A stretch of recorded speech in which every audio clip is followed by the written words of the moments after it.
Perkenalkan, nama saya Almana Fikri Hamdani, berasal dari kelas PBSI Reguler A, Stambuk 2022. Di sini saya ingin membahas mengenai salah satu model pembelajaran, yaitu model pembelajaran kemampuan berpikir.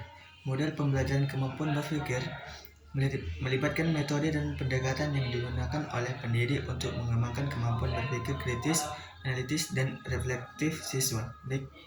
Itu adalah definisi strategi pembelajaran kemampuan berpikir menurut salah satu ahli, yaitu Robert J. Marjano. Menurut Robert J. Marjano, strategi pembelajaran kemampuan berpikir adalah serangkaian langkah atau pendekatan yang digunakan oleh guru untuk membantu siswa mengembangkan dan mengaplikasikan kemampuan berpikir mereka.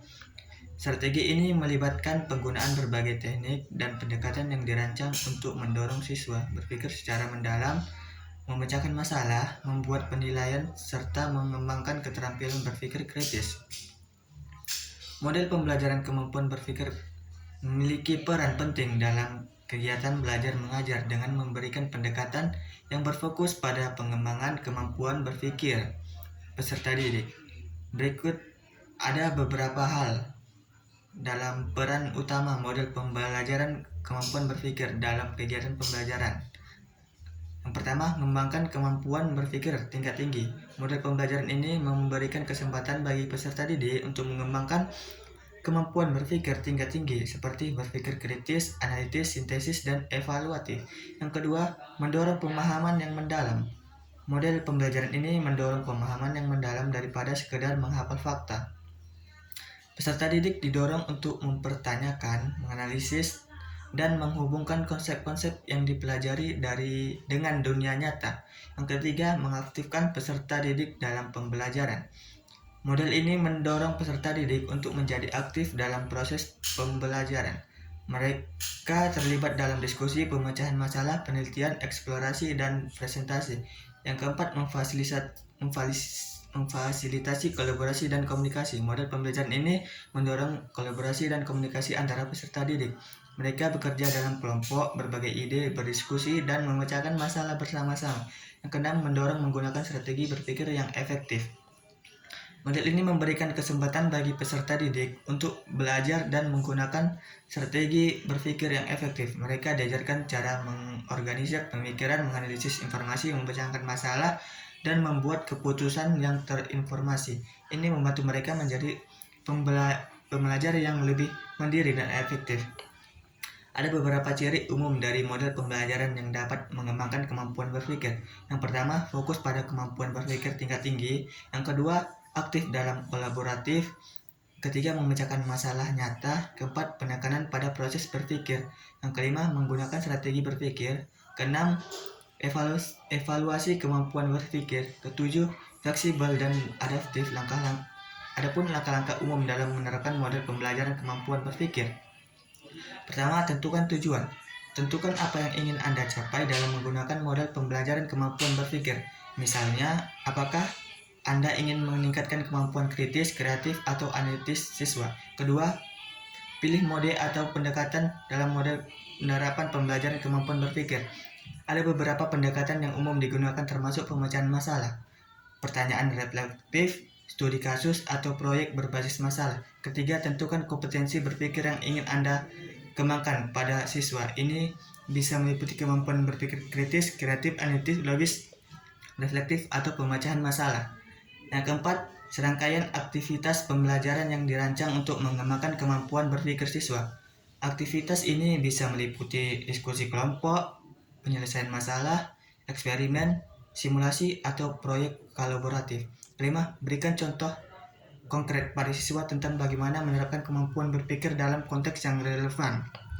Misalnya, jika Anda ingin mengembangkan kemampuan berpikir kritis, berikan contoh analisis kritis terhadap sebuah artikel atau masalah yang kompleks. Keenam, berikan siswa panduan yang jelas tentang langkah-langkah atau proses yang perlu mereka ikuti untuk mengembangkan kemampuan berpikir.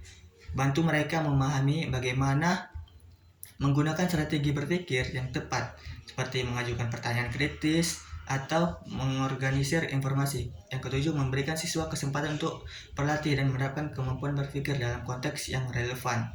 Beri mereka tugas atau proyek yang membutuhkan pemikiran kritis dan kreatif untuk menyelesaikannya. Yang kedelapan, berikan umpan balik yang konstruktif kepada siswa tentang kemampuan berpikir mereka. Beri pujian pada kemajuan yang dicapai dan berikan saran atau perbaikan lebih lanjut. Yang kesembilan, menggunakan metode evaluasi dan sesuai untuk mengukur kemampuan berpikir siswa. Ini bisa meliputi tes tulis, presentasi, proyek, atau diskusi kelompok. Yang sepuluh, ajak siswa untuk refleksikan proses pembelajaran mereka dan bagaimana mereka telah mengembangkan kemampuan berpikir. Diskusikan pengalaman mereka dan cari tahu cara untuk terus meningkatkan kemampuan berpikir mereka di masa depan. Adapun beberapa keunggulan dalam menggunakan model pembelajaran kemampuan berpikir, antara lain, pertama, model pembelajaran ini memberikan kesempatan bagi peserta didik untuk mengembangkan kemampuan berpikir yang lebih mendalam dan kompleks. Mereka didorong untuk memahami, menganalisis, dan menerapkan pengetahuan dengan cara yang lebih kritis, analitis, sintesis, dan evaluatif. Yang kedua, pemahaman yang lebih berarti. Dengan fokus pada kemampuan berpikir, peserta didik tidak hanya menghafal fakta atau informasi secara pasif. Mereka aktif terlibat dalam proses pembelajaran, mempertanyakan, menerapkan, dan menghubungkan konsep-konsep dengan dunia nyata. Hal ini membantu mereka memperoleh pemahaman yang lebih mendalam dan relevan. 3. Pengembangan keterampilan metakognitif, yaitu pemahaman tentang cara mereka belajar dan berpikir. Yang keempat, model pembelajaran ini mendorong peserta didik untuk mengembangkan kemampuan berpikir kritis.